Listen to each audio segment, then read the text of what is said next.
Je crois que les émotions sont des phénomènes complexes qui sont à la fois créés et compris par les humains de diverses manières. Voici certaines des théories et perspectives dominantes sur la façon dont les humains créent et comprennent les émotions. Une opinion courante est que les émotions sont générées par nos pensées et nos perceptions du monde qui nous entoure. En d'autres termes, lorsque nous rencontrons une situation, nous l'interprétons d'une certaine manière, et cette interprétation conduit à la création d'une émotion. Par exemple, si nous voyons une araignée, nous pourrions l'interpréter comme dangereuse ou effrayante, et cette interprétation nous ferait ressentir de la peur. Cette perspective suggère que les émotions ne sont pas inhérentes au monde, mais plutôt construites par notre esprit. Une autre théorie est que les émotions sont en grande partie motivées par nos sensations corporelles et nos réponses physiologiques. Selon ce point de vue, lorsque nous ressentons quelque chose qui déclenche une émotion, notre corps réagit par des changements de fréquence cardiaque, de respiration et d'autres fonctions corporelles. Pourtant, une autre perspective sur les émotions est qu'elles sont socialement construites. En d'autres termes, la façon dont nous comprenons et vivons les émotions est largement façonnée par les normes et les valeurs culturelles de notre société. Dans l'ensemble, la création et la compréhension des émotions est un processus complexe et multiforme qui implique nos pensées, nos sensations corporelles et nos contextes culturels. L'amour est l'une des émotions les plus complexes et les plus multiformes que les humains éprouvent.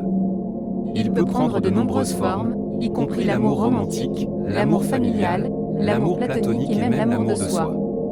L'amour peut être difficile à définir avec précision, mais il implique souvent des sentiments d'affection, de chaleur et un profond sentiment de connexion avec une autre personne ou une chose. Un autre aspect intéressant de l'amour est sa relation avec d'autres émotions. Par exemple, l'amour peut souvent coexister avec d'autres émotions, telles que la joie, le bonheur et le contentement. Cependant, il peut aussi s'accompagner d'émotions difficiles, telles que la jalousie, l'insécurité et même la colère. Dans l'ensemble, l'amour est une émotion riche et complexe qui fascine. Bien que nous ne comprenions peut-être jamais pleinement toutes ses subtilités, explorer la nature de l'amour peut nous aider à mieux apprécier le rôle important que cette émotion joue dans nos vies et nos relations. Tomber amoureux est une expérience très individuelle et subjective qui peut varier considérablement d'une personne à l'autre. Cependant, certains facteurs communs sont souvent associés à l'expérience de tomber amoureux. Un facteur important est l'attirance physique. De nombreuses personnes déclarent ressentir une forte attirance physique envers une personne dont elles tombent amoureuses.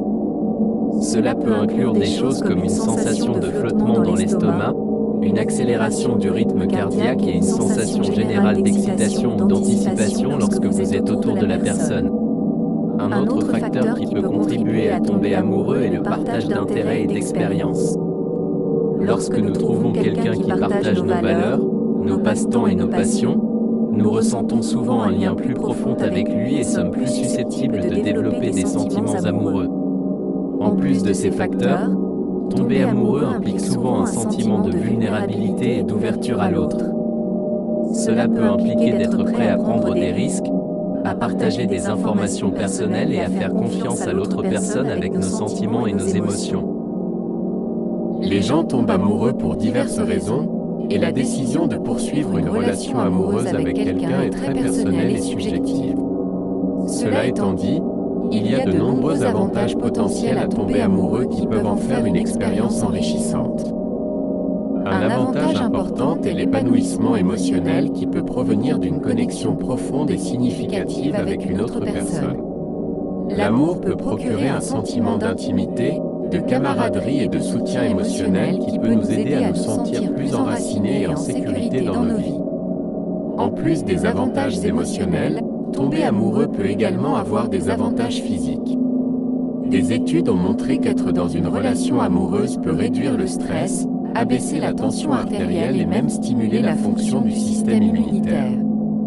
De plus, tomber amoureux peut également offrir des opportunités de croissance et de développement personnel. Lorsque nous sommes dans une relation amoureuse, nous en apprenons souvent plus sur nous-mêmes et sur nos propres besoins et désirs. Cela peut nous aider à devenir plus conscients de nous-mêmes et mieux équipés pour naviguer dans d'autres domaines de notre vie. Bien sûr, tomber amoureux implique également des risques et des défis potentiels, telles que la possibilité d'un chagrin d'amour ou la nécessité de gérer des émotions ou des situations difficiles. En fin de compte, la décision de poursuivre une relation amoureuse avec quelqu'un est une décision très personnelle et doit être basée sur un examen attentif des risques et des avantages potentiels impliqués. Le terme « faire l'amour » peut avoir différentes significations selon le contexte dans lequel il est utilisé.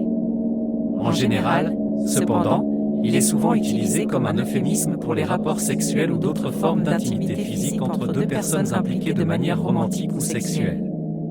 Faire l'amour peut impliquer une gamme d'activités différentes, allant des baisers et des câlins à des actes d'intimité physique plus intimes. Les actes spécifiques impliqués peuvent varier en fonction des préférences et des limites des individus impliqués. En plus des aspects physiques de faire l'amour, il y a aussi une composante psychologique et émotionnelle à l'expérience.